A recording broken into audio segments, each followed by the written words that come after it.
Welcome back. Bem-vindo de volta. O coronel Lawrence Wilkerson se junta a nós hoje.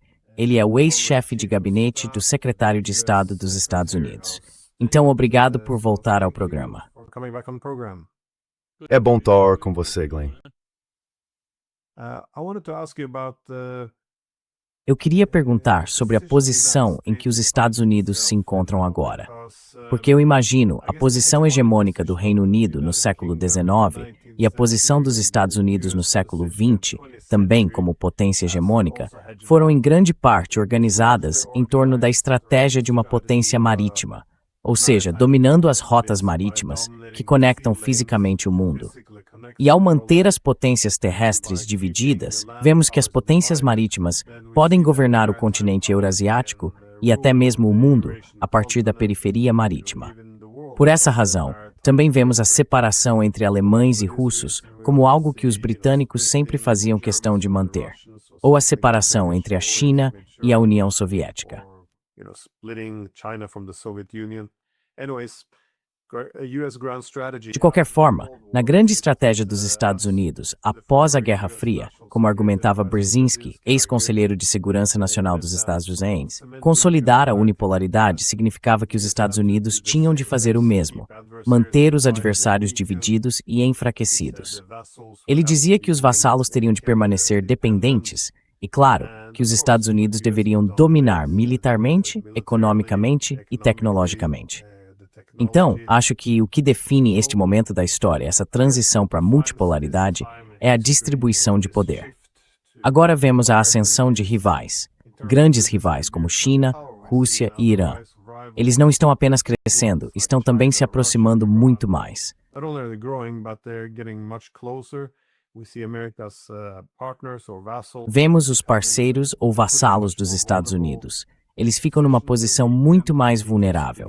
Ficam enfraquecidos, seus interesses começam a divergir dos interesses dos Estados Unidos. E bem, essencialmente, o hegemon parece estar sofrendo do que Kennedy chamou de sobreextensão imperial. Assumir compromissos globais demais no momento em que deveria, imagino, se adaptar a novas realidades. Eu queria saber, você concorda com essa avaliação? E se concorda, quais seriam os caminhos possíveis para os Estados Unidos? Vamos começar com uma pergunta enorme, certo? Let's start with a massive question, shall we? I do in part agree, but let me Eu concordo em parte, give a couple of mas deixe-me apresentar alguns pontos de vista paralelos, se me permitem. Em primeiro lugar, ninguém considerou nessa exposição de como as coisas geralmente acontecem, seja na Grã-Bretanha ou nos Estados Unidos de hoje, ou se voltarmos a outros impérios, ninguém calculou que teríamos esse personagem à frente do nosso governo agora. Ninguém contou que a situação, que está se tornando, eu acho, bastante grave para o Império Americano, seria tão acelerada, aprofundada e tornada mais profunda por, vou dizer, não apenas um vigarista mercurial e estranho que, em certos aspectos, mostra sinais de demência profunda. Que outros adjetivos eu poderia usar? grifter. What other adjectives could I use? President with almost complete Um presidente com poder quase total, por causa de uma conjunção do que eu chamo de Estado de Segurança Nacional. E isso vem sendo construído desde 1945, especialmente na sua configuração atual. A Lei de Segurança Nacional de 1947 meio que delineou seu formato. Harry Truman não gostava disso, certamente não gostava de tudo que estava associado a isso. Mas há esse Estado e depois o outro Estado. O outro Estado é o Estado capitalista predatório. E todas as coisas que temos nesses dois esforços de construção do Estado, especialmente desde 1945, estiveram em estado nascente durante todos os nossos mais de 250 anos. Eu diria por décadas, 300 anos se você quiser incluir os britânicos como um complemento disso, ou como seus professores. as an adjunct to it or a teacher of it.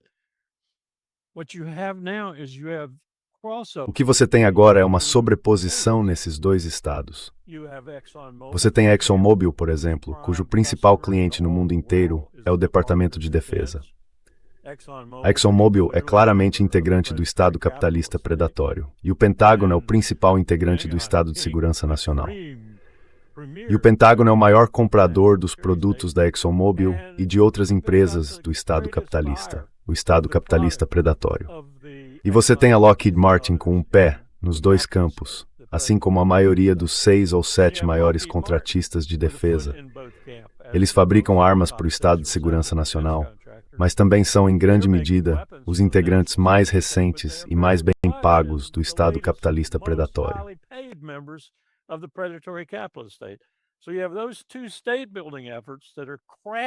Então você tem esses dois esforços de construção de Estado que estão se chocando agora. Vem se formando desde 1945 e estão se chocando agora.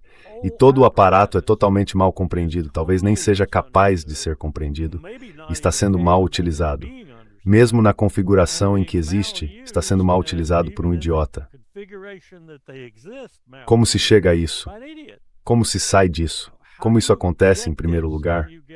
Como se sai disso? Mas eu concordo com o seu resumo.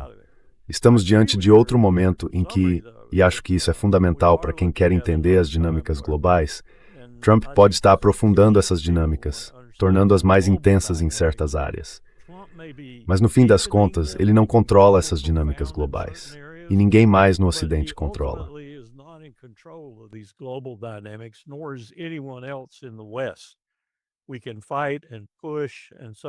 Podemos lutar, pressionar e assim por diante, como estamos fazendo. A Europa em particular, nós em particular. Mas não dá para controlar essas dinâmicas, porque acho que elas são inexoráveis. E você definiu isso. Para mim é simplista demais dizer que se trata das potências marítimas contra as potências continentais, com as potências continentais, pela primeira vez em cerca de 2000 anos, demonstrando toda a sua força e sua inclinação para a vitória, enquanto as potências marítimas basicamente recuam. E deixe-me acrescentar uma observação por um segundo. O exemplo mais singular, o exemplo por excelência desse recuo das potências marítimas vai ser quando o Irã afundar um porta-aviões, ou quem quer que seja. Alguém vai afundar um. Os porta-aviões são o navio capital do conglomerado marítimo, por assim dizer, principalmente dos Estados Unidos, é claro, mas outros também os têm.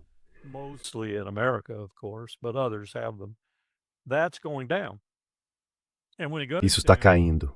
E quando cair, vai até certo ponto levar junto o regime marítimo. A única razão pela qual eles nem sequer se aproximam do Irã é que têm um medo mortal de cruzar essa linha em que o Irã será o país que vai fazer isso. Eles não são o Afeganistão, não são a Síria, não são nenhum desses países dos quais você se aproxima pelo mar, lança alguns mísseis de cruzeiro e depois diz, viu o que eu fiz? Não. Eles vão derrubar um desses grandes navios de guerra, que é o símbolo por excelência do grupo marítimo, por assim dizer, liderado pelos Estados Unidos, é claro. E acrescentar outra potência terrestre, essencialmente uma potência terrestre com alguma marinha, mas Trump destruiu toda a marinha.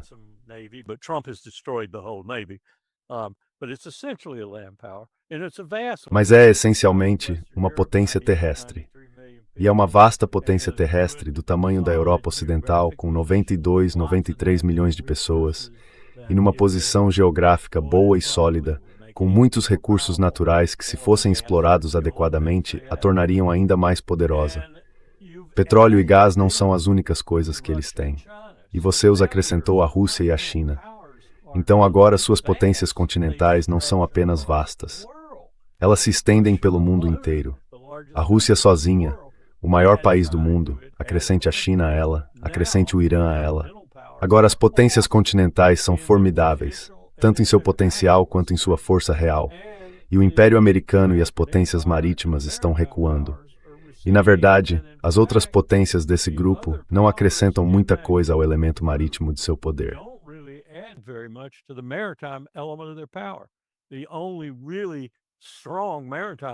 A única potência marítima realmente forte, e essa força está se esvaindo a cada dia, são os Estados Unidos. Então o que eu quero dizer é que nessa luta global inexorável, acho que estava simplesmente predestinado, por Deus e pela providência, se quiserem, que esse poder voltaria a se deslocar para o Oriente, de onde veio há 2.000, 3.000 anos. E a China seria o principal polo de atração. Tudo isso está sendo contestado, é claro. Mas a disputa agora é bizarra. E é bizarra por causa desse cavalheiro, uso esse termo com cautela, sentado no topo do Império Americano, e da submissão que o restante do establishment que nossos pais fundadores criaram está demonstrando a ele. O exemplo mais recente é que os republicanos cederam e aprovaram o advogado dele como procurador-geral, embora ele já seja de fato o procurador-geral.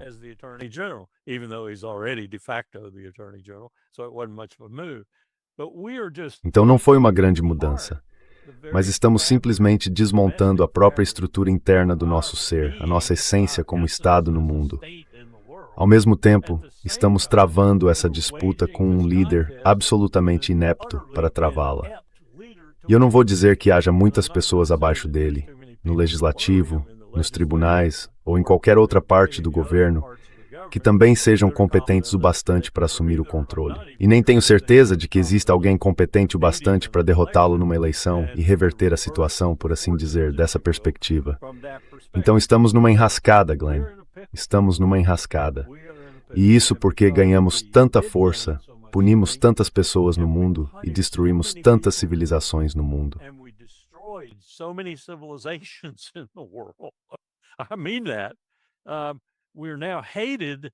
Quero dizer que agora somos odiados tanto quanto somos vistos como loucos. E eu não sei como compensar isso enquanto se tenta consertar o suficiente para que pelo menos seja possível sair disso de forma razoavelmente digna. Sabe, talvez algo como a Inglaterra saiu da crise de Suez em 56. Não é um exemplo muito bom, mas ainda assim é o fim de um império. A Inglaterra já tinha começado, a Grã-Bretanha já tinha começado a declinar muito antes disso. Mas eu não sei como colocar isso em termos geopolíticos, em termos geoestratégicos, em termos de uma mudança inexorável de poder e lidar com isso com o que temos em Washington agora. Eu não sei como destrinchar isso. Ele deveria ter sofrido impeachment.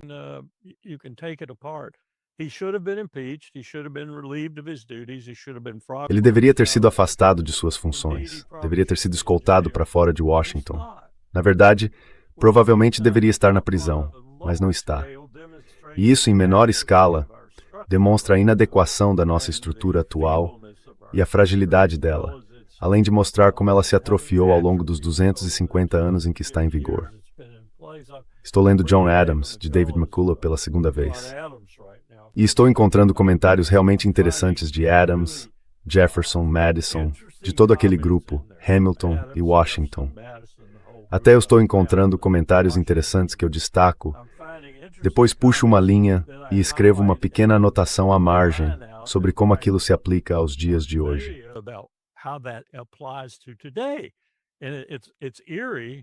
E é assustador como tantos deles viram isso chegando, ainda que de forma incipiente. Mas mesmo assim viram que estava chegando. Adams provavelmente porque achava que qualquer democracia acabaria se destruindo.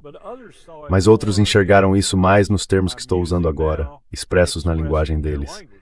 Especialmente quando eclodiu a Revolução Francesa, e todo mundo meio que sabe. Jefferson estava de um lado.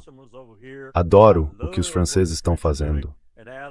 E Adams, do outro, dizendo que Burke dizia, cuidado, esta é uma tragédia de primeira grandeza.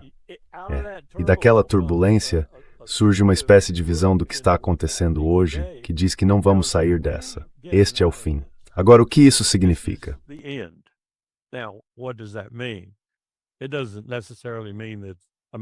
Isso não significa necessariamente que os Estados Unidos deixem de ser um país no mundo, com 340 milhões de pessoas e tudo mais, tentando coexistir e se entender. Mas significa que o nosso poder acabou. Nosso poder de alcance mundial acabou.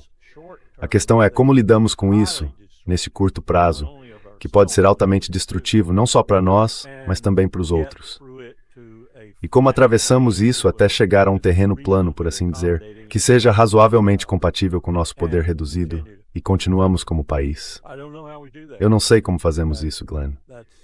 E é realmente estranho dizer isso na idade que tenho, chegando ao fim dos meus dias, e ver meu país, essencialmente, cometer suicídio.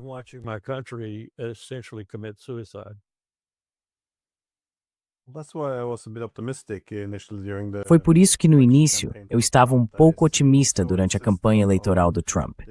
Quer dizer, ele insistia tanto na necessidade de acabar com essas guerras sem fim e, essencialmente, reduzir os compromissos globais e colocar a América em primeiro lugar. A forma como eu interpretei isso foi, basicamente, bem, com base no que você está dizendo, eu enxergava da mesma maneira. Eu interpretei como se Trump quisesse reduzir o império para salvar a república. Claro que ele está fazendo algo muito diferente. Mas é interessante. Nós, como realistas políticos, tendemos a olhar para a distribuição internacional de poder. Só que muitas vezes ignoramos o fator humano, ou o fator da loucura, no que diz respeito aos líderes. Porque pode ser irracional supor que hegemonias em declínio vão se comportar de forma totalmente racional.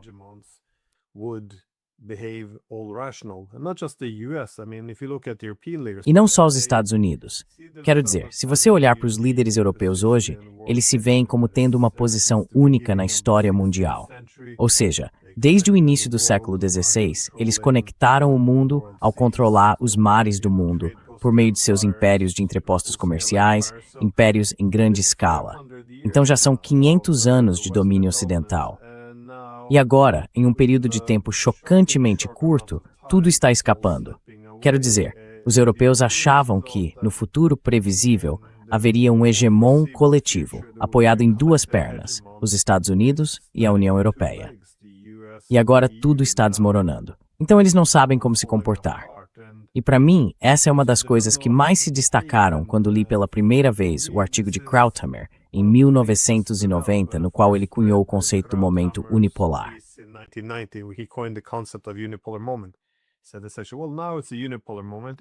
Ele disse, essencialmente, bem, agora é um momento unipolar. No futuro, será multipolar. Quando outras potências surgirem, faremos a transição. E essa suposição de que os líderes são pragmáticos é meio espantosa, porque tivemos 3 décadas e meia de ideologia sobre sermos o hegemon liberal que transforma o mundo. Depois que você dá aos nossos políticos essa missão quase divina, é um pouco estranho supor que eles vão de repente aceitar. Bem, há uma nova distribuição de poder. Acho que os séculos de domínio acabaram. Vamos nos acomodar aos chineses, aos russos, aos iranianos. Quero dizer, acho que superestimamos a racionalidade.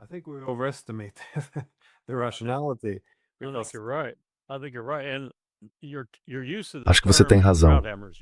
Acho que você tem razão.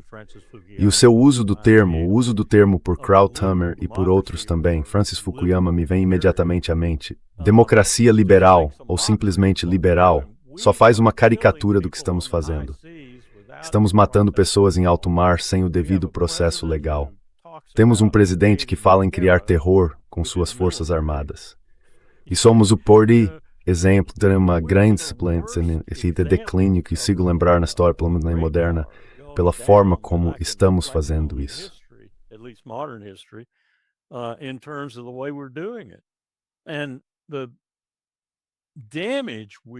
E o dano que estamos causando a tudo de bom.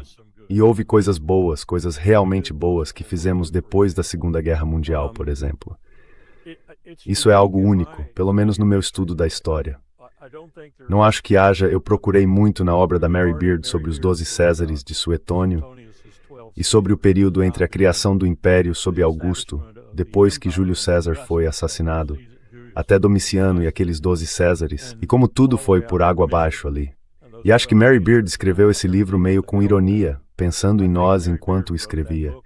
Dá para perceber as insinuações ao longo de todo o texto.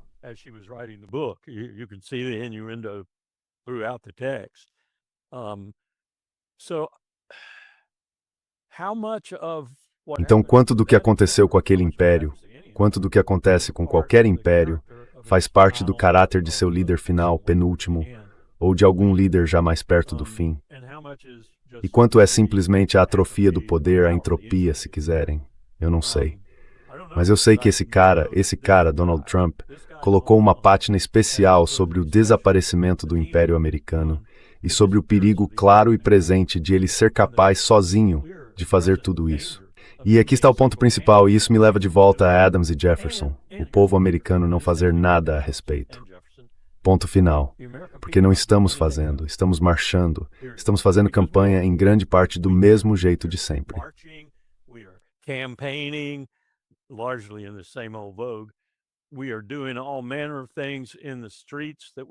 Estamos fazendo todo tipo de coisa nas ruas que conseguimos fazer sem sermos impedidos.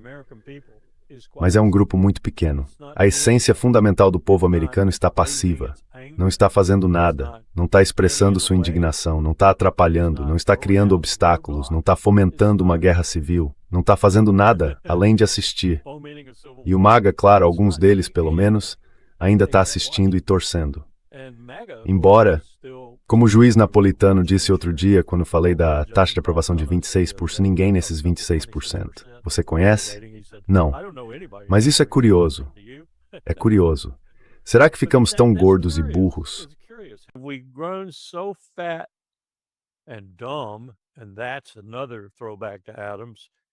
E isso é outra referência a Adams, quando ele diz repetidamente que a única forma de, ao longo do tempo, proteger qualquer democracia é a educação.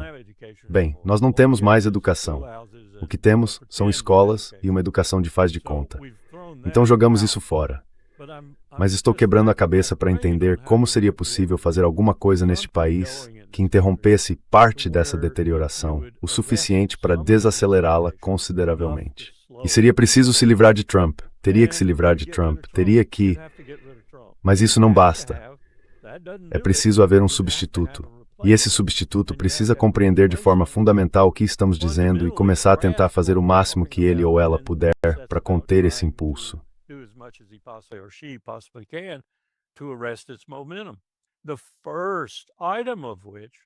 O primeiro item seria justamente o que você estava falando agora e o que Trump disse que faria.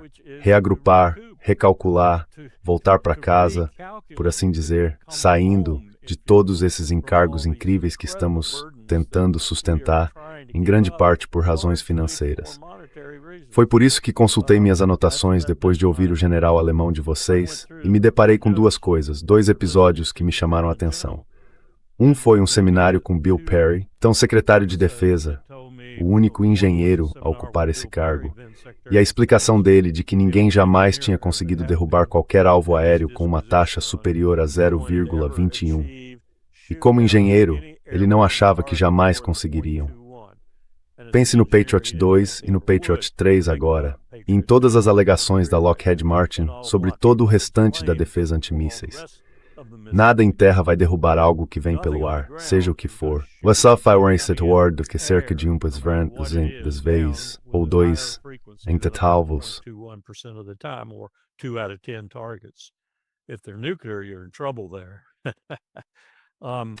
Se forem nucleares, você está em apuros. E ao mesmo tempo eu estava pensando no que discutíamos naquele seminário específico e naquela reunião específica a respeito do que Bill tinha acabado de trazer consigo, em termos da ideia sobre a Rússia. Ele tinha acabado de voltar de Moscou. E como passamos de Bill Perry, que naquele momento específico repetia o que Colin Powell, Jim Baker, Bush pai e todos os demais, inclusive aquele general alemão, diziam, que as coisas estavam realmente parecendo muito boas para aquele momento unipolar, se nós o tornássemos multipolar imediatamente e, por assim dizer, cultivássemos aquela manifestação até que ela se concretizasse, com os russos sendo um polo, se quiserem, um exemplo de como isso poderia ser feito e de como seria feito.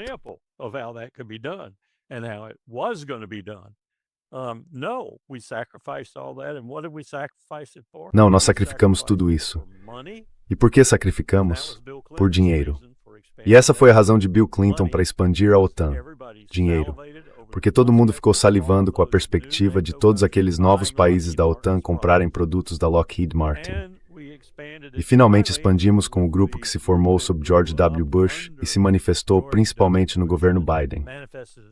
Decidimos enfrentar essa mudança natural de poder, começando pela Rússia. Lá o Isaiah Gotham to both, em particular a Ucrânia, como instrumento indireto para isso.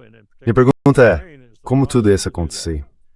How did all this happen is my question. How did we go from that point Como passamos daquele ponto que você com razão chama de ponto unipolar, para errar tanto a transição para o mundo multinodal, multipolar, seja qual for a expressão que você queira usar, a ponto de agora sermos os principais culpados por matá-lo no berço? E só Deus sabe o que vai substituí-lo. Eu sei no fim das contas o que vai substituí-lo. As potências continentais, China, Irã, Rússia e outras que se juntarão a elas. Parece quase inevitável que essas outras vão se juntar a elas mais cedo ou mais tarde. Se muitas delas se juntaram, é só porque ainda não anunciaram isso. A lot of them haven't already. They just haven't announced it. Yeah, well, oh, by the way, you kept A propósito, você continuou se referindo ao meu general alemão. Na verdade, nós conversamos sobre isso antes de começar a gravar. É uma referência a uma entrevista anterior que fiz com os dois, com o general Harald Kujat, que foi ex-chefe das Forças Armadas Alemãs e ex-dirigente máximo da OTAN. former top of NATO. But yeah. Não quero colocá-lo em apuros, mas ele é um homem notavelmente eloquente quando fala da história que eu conheço melhor. I was immensely impressed with him. Fiquei imensamente impressionado com ele. Uma pessoa ter ocupado essa posição e agora enxergar com precisão para onde estamos indo e ainda assim se manifestar, apesar do alto custo social que existe em toda a Europa para quem contesta as verdades e narrativas oficiais. Então, sem dúvida, é alguém que vale a pena ouvir. Quero mesmo lhe perguntar, como você interpreta todo esse militarismo radical que vemos? Mais uma vez, não vou limitar isso aos Estados Unidos, porque agora os europeus. Eu me lembro de quando eles zombavam de George Bush por causa do militarismo dele. Bem, George Bush não é nada comparado ao líder europeu médio de hoje. Mas ainda assim, toda a ideia, no momento unipolar, era que o hegemon norte-americano traria paz por duas razões.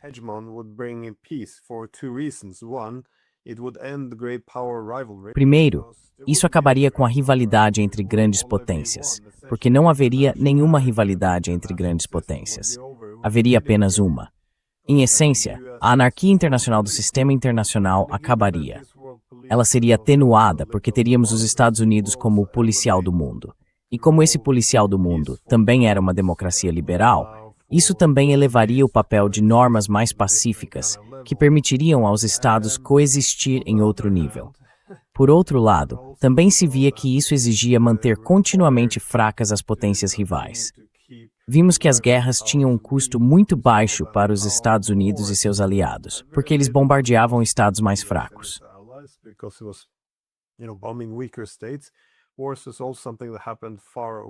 As guerras também eram algo que acontecia longe, e o Ocidente político podia se dar ao luxo de absorver muitos custos.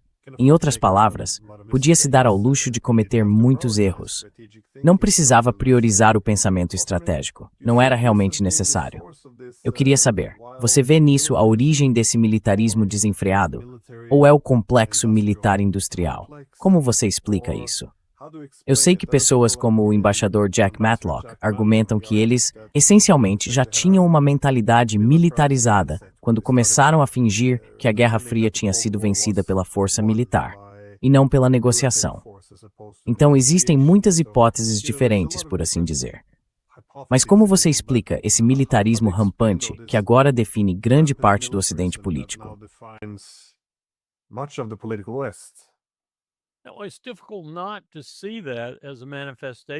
É difícil não ver isso como uma manifestação do que fizemos.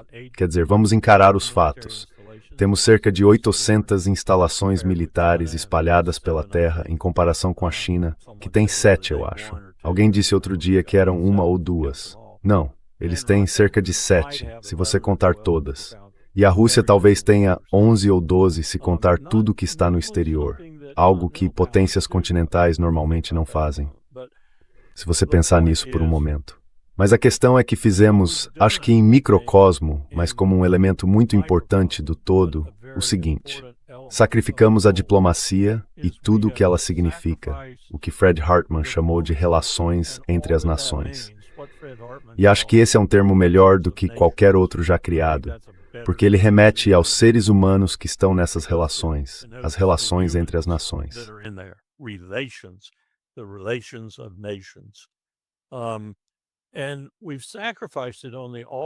E nós a sacrificamos no altar daquilo que você acabou de dizer, o poder militar.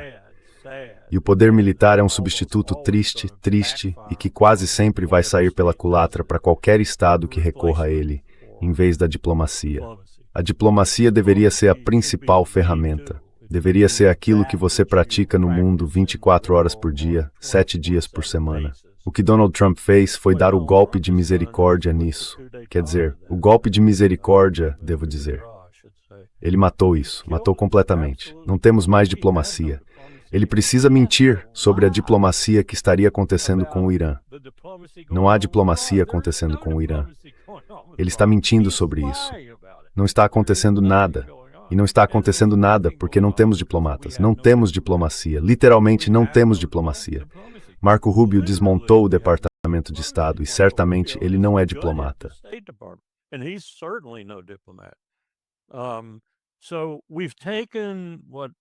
Então nós pegamos o que Frederico o Grande disse. Diplomacia sem forças armadas é como uma orquestra sem instrumentos. Bem, o contrário também é verdade. Se você não tem a diplomacia como sua principal abordagem ao mundo, e é uma potência razoavelmente grande, não há como lidar com esse mundo de uma forma que, no fim das contas, não volte contra você, para sua desmoralização e sua derrota repetidas vezes.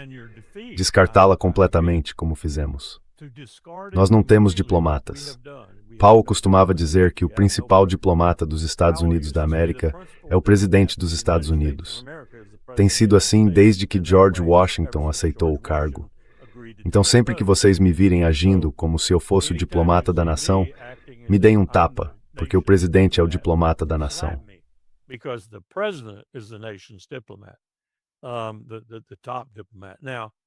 O principal diplomata.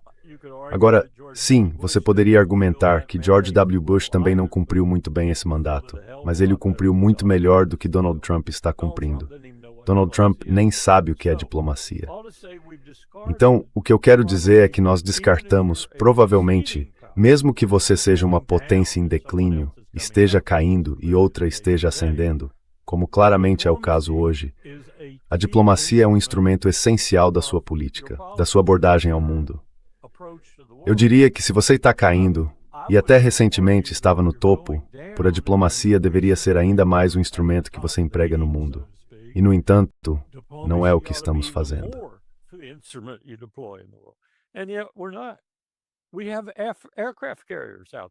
Temos porta-aviões lá, ao largo do Irã. Temos bombas. Temos todo tipo de aparato militar. E parte disso acontece porque é extremamente lucrativo para esses CEOs e outros que trabalham no complexo industrial militar. Mas parte disso também é que simplesmente nos acostumamos tanto com isso. Não conhecemos outra coisa, nem mesmo a diplomacia. Então, como Frederick disse, não agimos com a diplomacia e as forças armadas lado a lado. Nós saímos com os militares. A diplomacia é uma reflexão tardia, se é que chega a ser considerada. Não dá para fazer isso. Não dá para fazer isso. É desastroso. E estamos provando isso agora mesmo. E além de tudo, ao fato de que temos problemas reais internamente.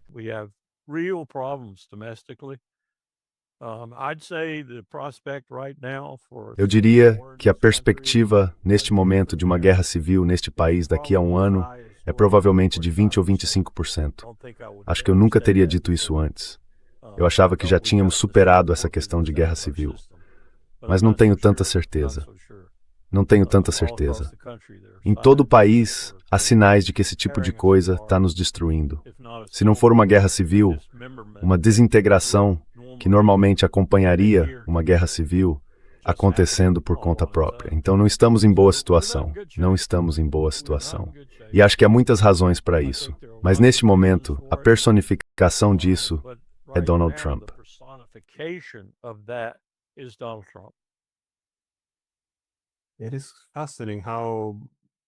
É fascinante como o militarismo substituiu a diplomacia a esse ponto. Também é estranho que isso tenha acontecido nos Estados Unidos, porque os Estados Unidos, como potência marítima, historicamente seguiram, assim como os britânicos antes deles, uma estratégia de equilíbrio externo. Ou seja, as potências terrestres geralmente precisam de grandes exércitos permanentes, porque têm muitas fronteiras ameaçadas. Em contraste, potências marítimas como os Estados Unidos sempre foram protegidas pelo mar. Então, sem esse grande exército permanente, podem se concentrar mais no desenvolvimento econômico. E quando entram em guerras, a ideia sempre foi que a potência equilibradora externa entrasse mais tarde, quando os outros já estivessem exaustos.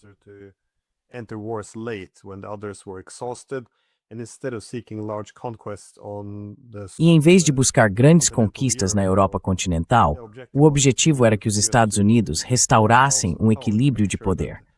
garantir que não houvesse ninguém capaz de dominar a Europa ou a Eurásia e, assim, desafiar os Estados Unidos. Mas é por isso que guerras terrestres nunca foram uma boa ideia para os Estados Unidos, seja no Vietnã, no Iraque ou no que quer que esteja sendo feito agora. Até a democracia. Alexander Hamilton, se não me engano, certa vez argumentou que se a Grã-Bretanha tivesse sido uma potência terrestre europeia, provavelmente teria sido tão autoritária quanto os alemães ou os russos, porque também precisaria de um grande exército permanente que poderia ser usado contra sua própria população. Isso significaria que o povo não teria tanto poder diante da monarquia. Então, em resumo, atribui-se muito a esse caráter de potência marítima, sua economia, sua estratégia militar, sua democracia. Mas o que vemos agora é essa hipermilitarização. Tudo isso está sendo revertido. É meio único de se observar, no entanto.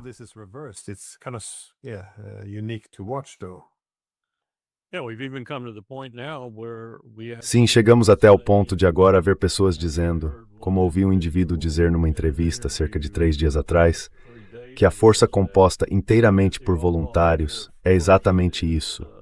Eles são descartáveis. Podem ser usados. Você não precisa se preocupar com eles voltando para casa em sacos mortuários.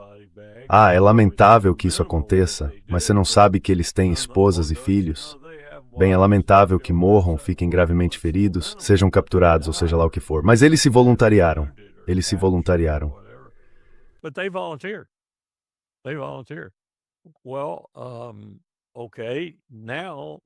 Bem, certo. Agora você está falando em termos muito concretos de quanto mudamos e de quanto o poder que conquistamos depois de 1945, em particular, mudou, fomentou e ajudou essa transformação a acontecer. E não somos mais apenas uma potência marítima, somos uma potência global. E nosso poder global é exercido de 2 formas muito duras. Uma é quando de fato estendemos nosso poder para bater em você, seja no mar ou de outra forma. A outra é quando impomos sanções. Cerca de 2 bilhões de pessoas vivem hoje sob algum tipo de sanção americana. Então demos um novo alcance e um novo nome ao poder, marítimo ou continental. E isso está voltando para nos assombrar, porque usamos tão mal esse poder e esse alcance. E agora temos uma pessoa que não entende nenhuma palavra do que estou falando e simplesmente estende a mão, quando quer, para bater nas pessoas. É a isso que tudo realmente se resume. Quero dizer, você não conseguiria inventar nada sobre este presidente que fosse crível, que fizesse sentido.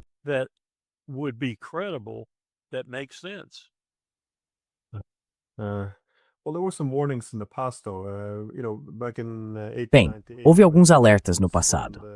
Sabe, em 1898, quando os americanos venceram a guerra contra os espanhóis, e nesse processo, adquiriram todas essas possessões coloniais, incluindo as Filipinas, havia pessoas como Mark Twain defendendo que isso era bastante prejudicial para a alma dos Estados Unidos.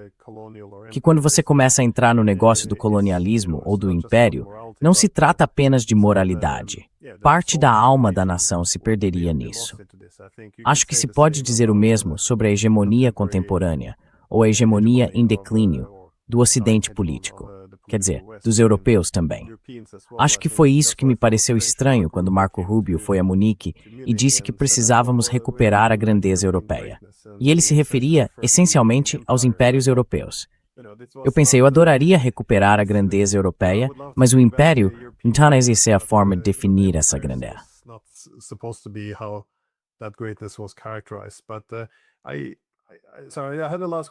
Desculpe, eu tinha a última pergunta sobre... Deixe-me fazer só mais uma. Eu adoro Mark Twain. Normalmente eu me deleito com suas palavras.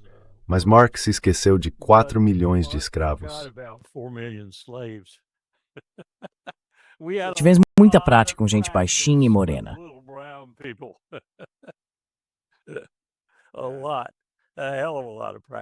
Muita prática pra caramba. E não foi só no sul. Quer dizer, eu fiquei um tanto chocado ao ler quantos escravos havia na Filadélfia, por exemplo. Eu estava me atualizando sobre o livro do McCullough sobre Adams e também sobre quantos escravos havia em outras partes do norte, porque isso era muito lucrativo lá. E eles eram baratos. Talvez não os tratassem tão mal quanto alguns sulistas, Mas no fim das contas, nós já tínhamos tido muita experiência com pessoas pequenas e pardas. Yeah, and there was the In the interview with Snake Alaris, Massacre Quaver, in. one. No, it does. And Teddy Roosevelt's Great White Fleet was a perfect example. Não, tem sim. E a grande frota branca de Teddy Roosevelt foi um exemplo perfeito de sabe exibir poderio marítimo. Agora eu vou dominar o mundo e os mares, assim como o meu próprio domínio. Não fizemos isso muito bem. Recuamos bem rápido. E então a Primeira Guerra Mundial nos arrancou do nosso devaneio. Mas enfim, foi uma história muito variada, sem dúvida nenhuma. Mas dá para traçar uma linha desde o começo. Digamos das críticas de Burke à Revolução Francesa, dos elogios de Jefferson à Revolução Francesa, com Adams meio que no meio, mas acabando por se alinhar a Burke. Dá para traçar uma linha desde esse debate e essa dicotomia de interesses até o momento em que estamos agora. E é possível argumentar que a corrente que venceu foi a pior de todas.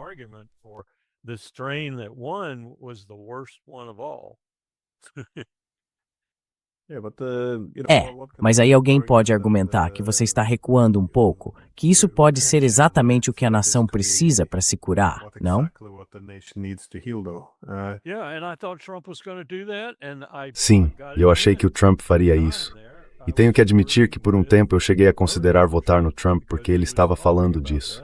E pensei, independentemente do passado dele, do caráter duvidoso e das práticas dele de vigarista, se ele simplesmente recuasse de forma inteligente, isso seria uma contribuição real para a nossa presença contínua no mundo, sem, sabe, matar pessoas e acabar nos matando também.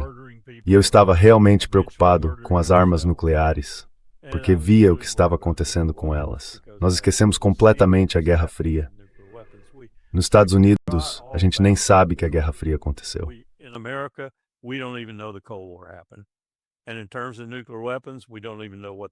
E em termos de armas nucleares, a gente nem sabia quais eram, ou o que tínhamos determinado sobre elas, ou qual era a nossa doutrina em relação a elas, ou do que tratavam os filmes sobre elas. Doutor Fantástico vem logo à mente. Então eu achei que isso viria. Achei que a primeira coisa de grande importância que Trump faria seria recuar. Isso significava sair da OTAN? Eu achei que sim. Provavelmente significava. Talvez mantendo o nosso guarda-chuva nuclear para os países da OTAN, na Europa e no Canadá, mas sem ser um membro atuante da aliança nesse sentido. Mas não aconteceu. Na verdade, ele estragou tudo de um dia para o outro. Quero dizer, veja o que aconteceu. Agora ele voltou a apoiar Zelensky.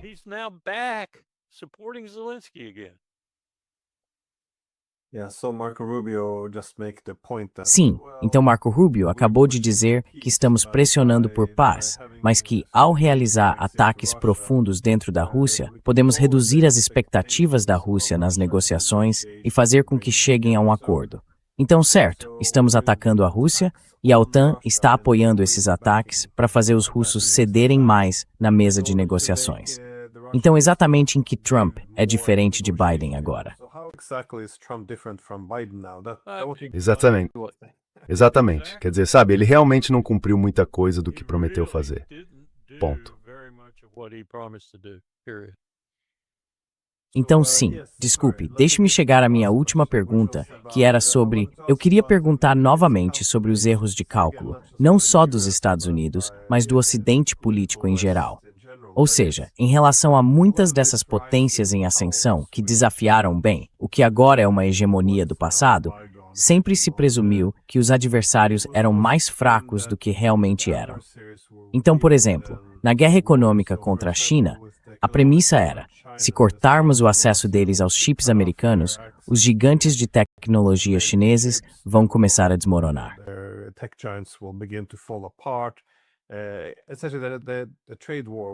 Essencialmente, partia-se do princípio de que a guerra comercial seria, bem, talvez não uma moleza, mas que seria fácil colocar uma engrenagem na máquina da economia chinesa. O mesmo com a guerra contra a Rússia.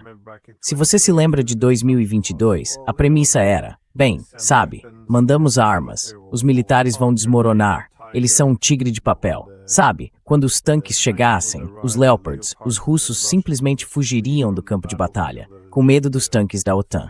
Então as forças armadas seriam esmagadas. A premissa era que a economia entraria em colapso antes do fim da semana. O rublo viraria entulho, como nos disseram. The ruble would become rubble, as we were told, and internationally they would be isolated. Internacionalmente, eles ficariam isolados. Então isso foi a Rússia. E por último, o Irã. Quer dizer, obviamente, Trump tinha planos muito diferentes para o Irã. Ele não sabia que eles poderiam revidar dessa forma. E, de fato, atingir todas essas bases dos Estados Unidos na região, fechar o Estreito de Hormuz e não conseguir fazer nada a respeito. Quer dizer, em tudo isso, dá para ver a frustração. Mas tudo isso em conjunto meio que mostra um erro de cálculo. Subestimar o adversário. Eu queria saber de onde você acha que isso vem. Quer dizer, a inteligência deficiente? É ideologia? É uma mídia guiada por narrativas? E Israel? Narrative-driven media and Israel. Israel. That's Don't leave out Israel. yeah. But I think E Israel não. your question is well counted. Mas acho que sua pergunta foi muito bem formulada. Acho que o principal problema, não o único, mas o principal dilema, por assim dizer, é que pessoas como Kagan e Kristol e outros neoconservadores, globalistas, gente desse tipo, superestimaram nosso poder e subestimaram o poder crescente da China. Esse poder não deveria ter sido subestimado, porque já em 94 e 95, víamos claramente o quanto a China se tornaria um país com o qual seria preciso contar em menos de uma década e meia, no máximo 2 décadas. E nós moldamos. E quando digo nós, quero dizer que George W. Bush também participou disso, porque ele deu a pasta da China exclusivamente a Powell. Dick e Don queriam isso desesperadamente, mas toda vez que tentavam, nós os barrávamos. Desperately, but every time they tried, we'd beat them off. And the president backed Powell up. The one really significant issue E o presidente apoiou Powell. A única questão realmente importante em que George W. Bush apoiou Powell. E começamos a tentar formular uma política que não apenas ajudasse a China a entrar, por exemplo, no GATT, ou como quer que chamássemos aquilo na época, na OMC, e que os ajudasse o suficiente para que ficassem gratos, por assim dizer. E ao mesmo tempo não os ajudasse tanto a ponto de avançarem tão rápido que não conseguíssemos pelo menos manter uma vigilância, um controle sobre isso.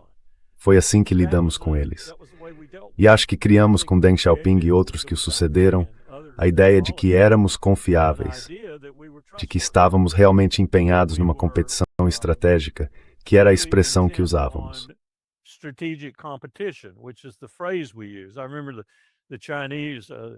Eu me lembro disso. Os chineses, o embaixador deles no gabinete, tiveram dificuldade para traduzir aquilo. O tradutor acabou encontrando um termo em chinês para competição estratégica. E então finalmente encontrou e a ficha caiu. Ah, sim, certo. Podemos competir juntos em um mundo pacífico. Podemos coexistir em um mundo pacífico. Mesmo que vocês se tornem a maior potência econômica do mundo, o que aliás provavelmente vão se tornar, queremos nos dar bem com vocês. E queremos continuar competindo nas formas em que pudermos e nas formas em que vocês puderem. Algumas pessoas diriam que isso era um sonho impossível. Várias disseram. Zbigniew Brzezinski, por exemplo. Henry Kissinger.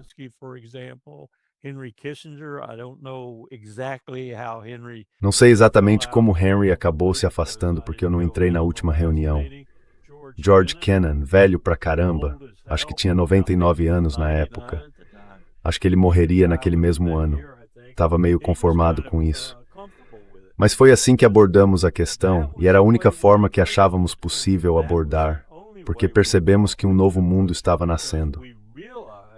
E teríamos de viver nele. Teríamos de viver nele de uma forma sem armas nucleares e que enfrentasse a crise climática. Essas eram as duas questões que estávamos analisando, por incrível que pareça, já em 2002 e 2003. O 11 de setembro meio que perturbou isso um pouco, mas ainda assim, voltamos a esse assunto assim que pudemos.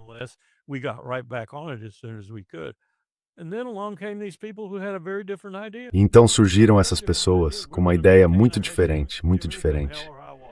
Vamos manter nossa hegemonia, custe o que custar, embora tudo no mundo diante delas dissesse, vocês não podem fazer isso, porque se fizerem vão cair muito mais rápido e de um jeito muito mais duro.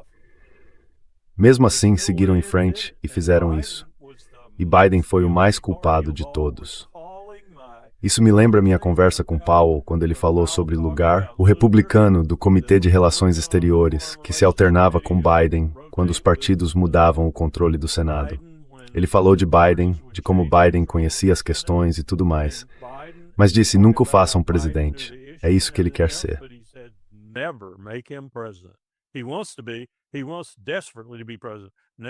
Ele quer desesperadamente ser presidente. Nunca o façam presidente. Ele seria um desastre. Uau, que profecia foi essa? Então, sabe, o ponto é que indivíduos, figuras, fazem diferença. E tivemos vários deles em sequência. Acho que os presidentes, de H.W. Bush a Donald Trump, foram os piores presidentes que já tivemos na história dos Estados Unidos, com a possível exceção do presidente Obama. Mas ele acabou se aproximando desse grupo por ter sido tão covarde quando se tratou da declaração de postura nuclear, do sistema de saúde dele e de outras coisas assim.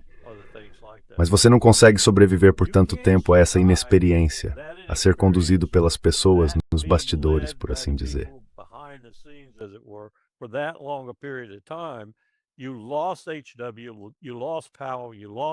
Você perdeu HW, perdeu Powell, perdeu Baker, perdeu todas aquelas pessoas que conheciam o mundo e conheciam a realidade daquele mundo, sabiam o que estava acontecendo. E ganhou um monte de gente inexperiente, conduzida pelo complexo militar industrial por outros interesses nos Estados Unidos que não estão necessariamente interessados no futuro e na saúde do país. E agora estamos pagando o preço. Estamos pagando o preço. E então tivemos Trump. Além de tudo, tivemos Trump. Como alguém pode ser tão perverso a ponto de merecer que a providência divina lhe dê toda aquela sequência de líderes? Porque eles fazem diferença. Eu sei que achamos que não fazem, mas fazem. Eles fazem diferença. O caráter deles, a capacidade de tomar decisões, de se relacionar com outras pessoas, de escolher o próprio gabinete, tudo isso importa. E tivemos desastres.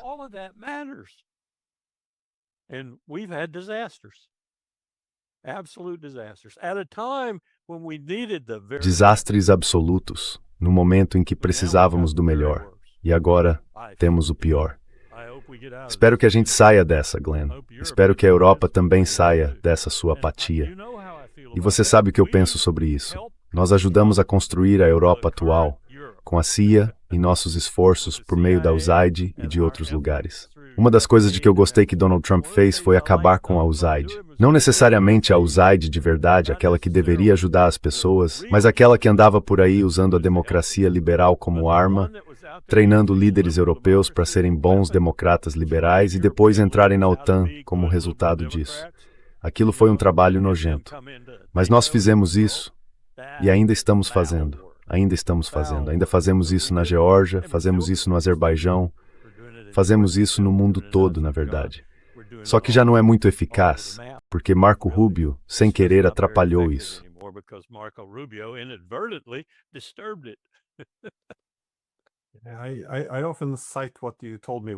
Eu costumo citar algo que você me disse certa vez, que quando estava na Casa Branca, vocês tinham esses quadros brancos com líderes europeus. Sabe, quem a gente gosta de promover, de elevar, e de quem a gente não gosta, para afastar, rebaixar. Quer dizer, essencialmente selecionando a liderança política. E os que são selecionados, garantindo que tem um sistema claro de incentivos e educação em lealdade aos Estados Unidos. É bem. Mas não é só a liderança. Parece que a cultura política mudou fundamentalmente desde a Guerra Fria. Políticos, diplomatas, jornalistas, acadêmicos ou cidadãos comuns só têm permissão para dizer certas coisas.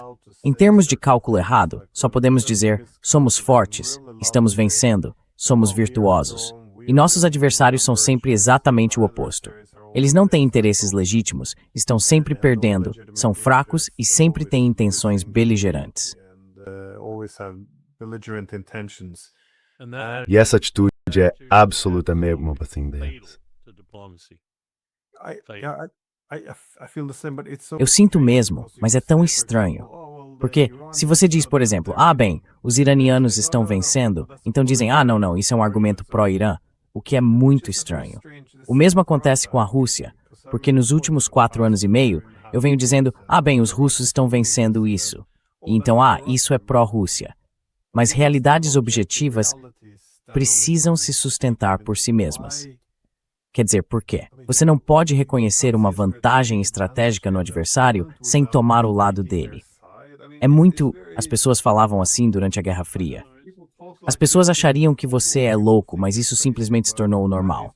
É muito. Há um custo social muito alto na Europa se você se quer bem discordar das narrativas principais que os governos estão apresentando. É muito estranho. Quer dizer, de novo, eu só acho que há algo na liderança. Max Berriter, Tuber. No, I think Powell was right in 1989. Acho que Powell tinha razão em 1989, quando me disse que Mitterrand, Kohl, Thatcher, Major, Gorbachev, Shevardnadze, Baker, Bush, todas aquelas pessoas iriam embora. E pelo menos eles tinham seus medos de quando tinham 12 anos ou algo assim durante a guerra. Quando passássemos a ter uma série de líderes por toda a Europa que não tivessem nenhuma lembrança da guerra, nenhuma lembrança visceral, tudo mudaria.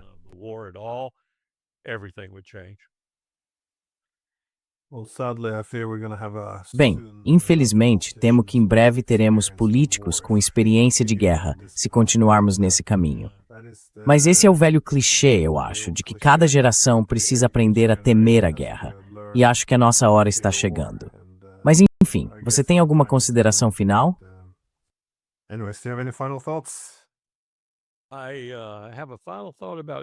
Tenho uma última reflexão sobre a Alemanha. Estou ouvindo que Merz lançou uma iniciativa séria, tentando impedir que a AfD tenha força para conquistar os dois estados mais a leste e assim impedir qualquer movimento militarista da Alemanha em direção à Rússia. Você também está ouvindo isso?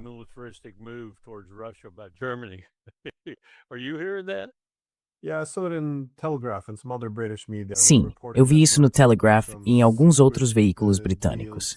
Eles informaram que Merz estava fazendo alguns acordos secretos, caso os alemães votem da maneira errada. Ele poderia tirar dos estados federais parte da autonomia e de alguns direitos, para que eles não consigam atrapalhar uma possível guerra com a Rússia. Segundo o Telegraph, eles eram considerados estados traidores porque votam na AfD, e não em Merz. Então, é nesse ponto que a Alemanha está no momento.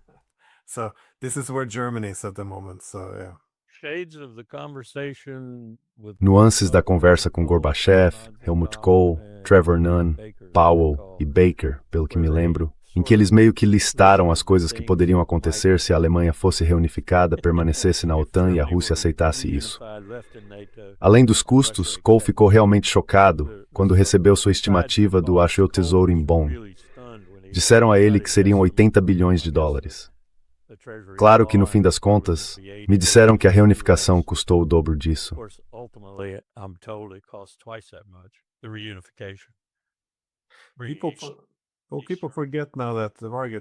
As pessoas se esquecem hoje que Margaret Thatcher e outros eram bastante pessimistas ou negativos em relação à unificação da Alemanha.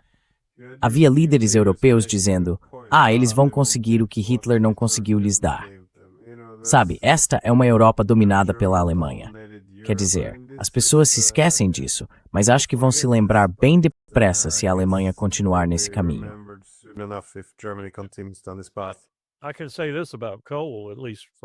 Posso dizer o seguinte sobre Kohl, pelo menos na minha interpretação.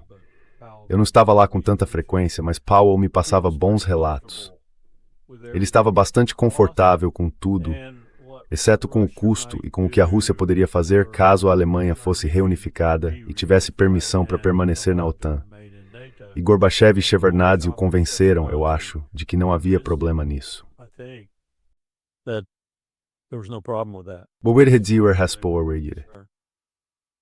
Eles provavelmente pensariam diferente hoje. Provavelmente.